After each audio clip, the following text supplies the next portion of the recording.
Just find some consistency. Hello. Welcome to another episode. So Cornback Kings Talk, and this is a week in a nutshell. Let's get started, and let's hop into this week for real. Hello, and welcome to another week in a nutshell. Thank you for joining us here on YouTube. Great if you're listening to on one of the many following audio networks: Buzzsprout, Apple, Deezer, Spotify, iHeart, Amazon, Google.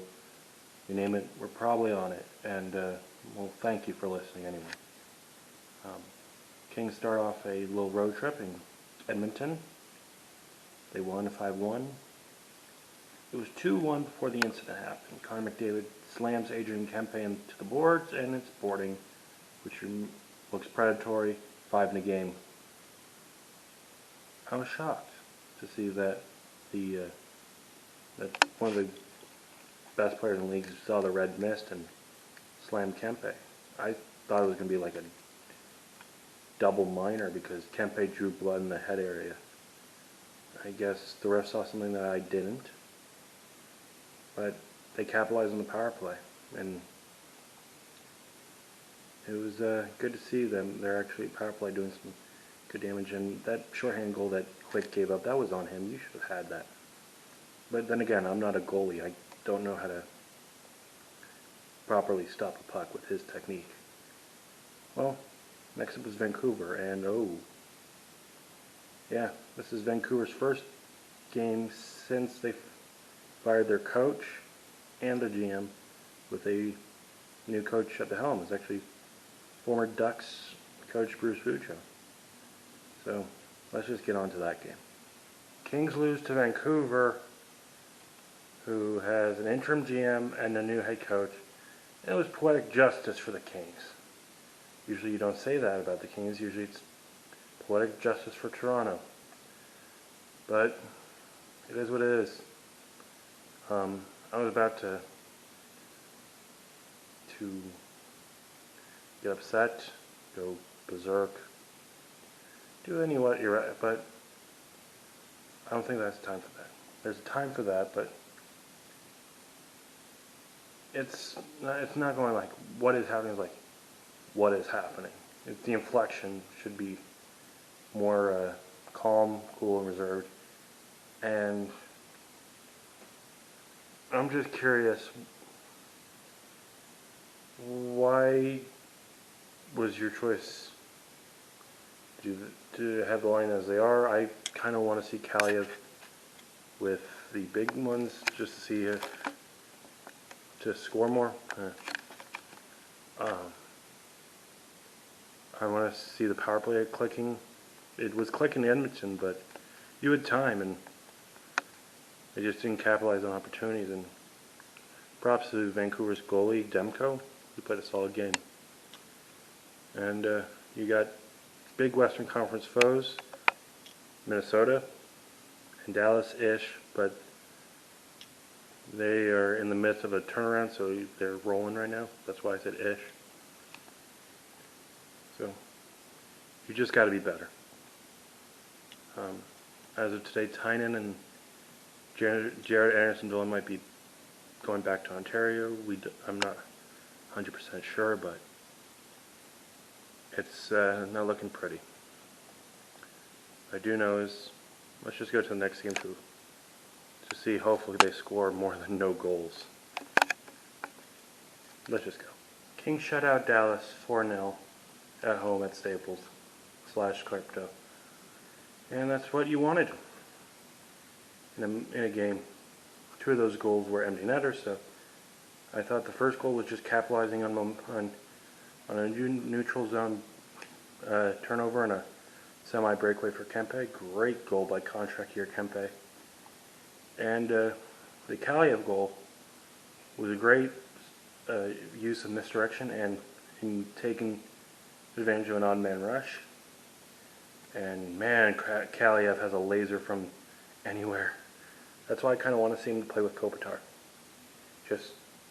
I don't think that's going to change for a while with how McClellan's running the lines. So I want to see this team more often, and consistency is key. And with the defense pretty much settled and the forward core as is, despite some COVID issues and some injuries. Just find some consistency. Minnesota's coming up, and you don't want to slouch or call mediocre anymore, because they're up in their division, and Kaprizov has changed that team.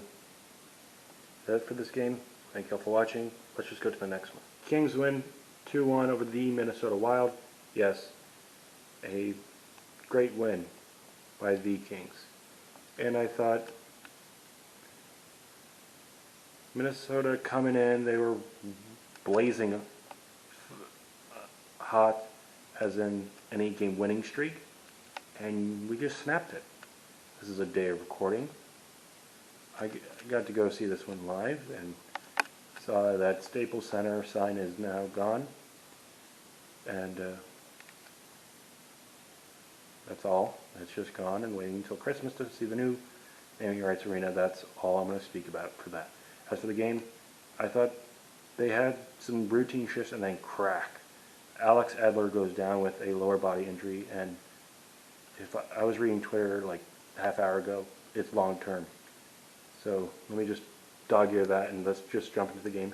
The first period was just basically ping pong with a few LA power plays, and nothing got the back of the net. There was great chances on both ends.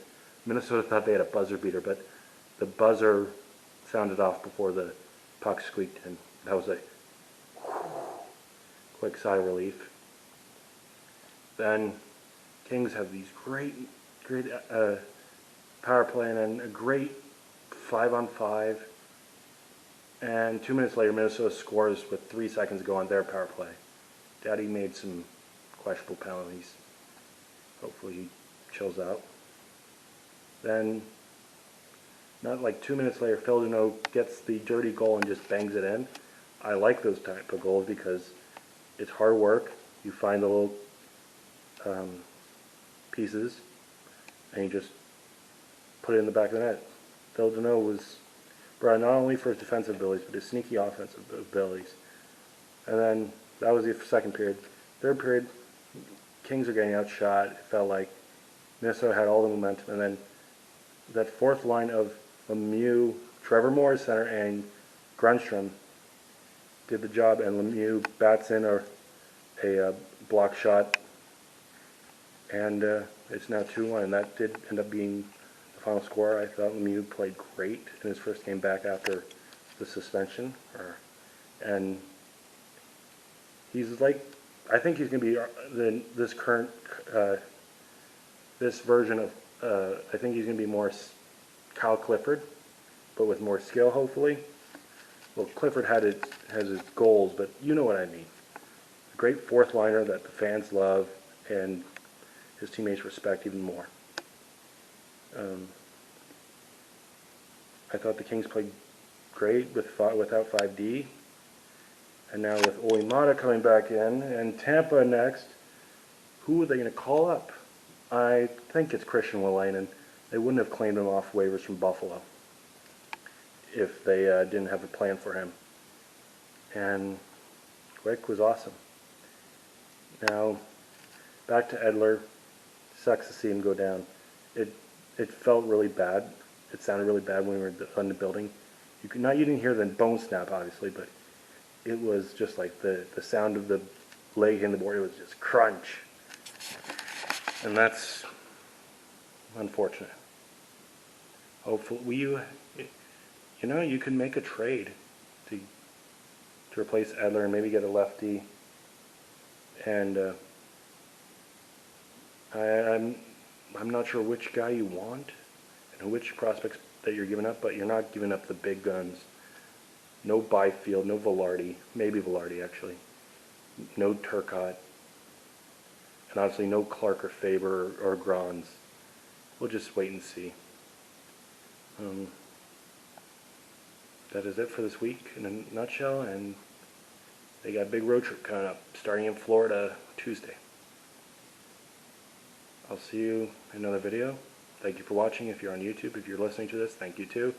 If you're on Apple, Deezer, Spotify, iHeart, Amazon, Google, you name it, we're likely on it. And you know what to do.